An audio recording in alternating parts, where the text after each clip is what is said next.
Па домашно воспитување. И моите идеја на школа, ја нит сум ги чекала, нит сум ги испракјала, а сега воде го до школото и чека го да го земе. Па, филмове, тие работи што гледат децата тоа. Ма да ги карат и на школа и така. Со тоа. Е да се покажат дека се некој фактор.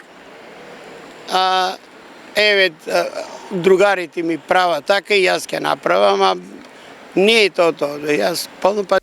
Се почести случаи на врсничко насилство во училиштата. Најтивките деца остануваат со длабоки трауми и сериозни психолошки последици.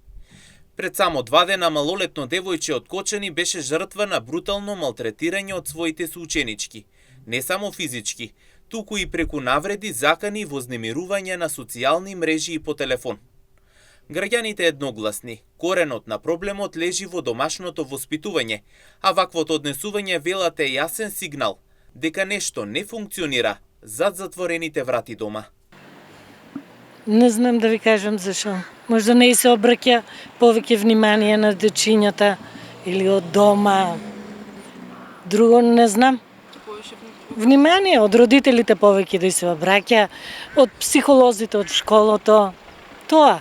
Иначе дечињата се паметни.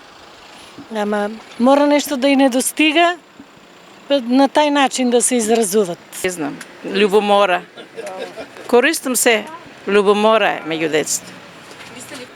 Обично кажува дека немаат време. Не, за децата мора да имаш секојаш време. Во секое време мора да си на располагање на децата и да имаш другарски карактер кон него. Не да речеш јас сум ти родител, ќе ме слушаш и се друго и надворот неговите и барања и се други, мислам, овие работи што младите ги интересира. Еве како што ќе му речеш до 10 сато да си тука. Вакви или слични случаи порано граѓаните тврдат дека или немало, или било исклучок. Сега не. Изместени се вредностите, додаваат тие. По наше време немаше, имаше, ама не толку. А сега дечињата може да се повеќе разгалени, иначе не знам зашо може да биде. Немам, не знам. На времето било ли е така? Не. На времето имаше другарство и се поштуваа сите, а сега не. Што мислите така? Не е било. Не знам.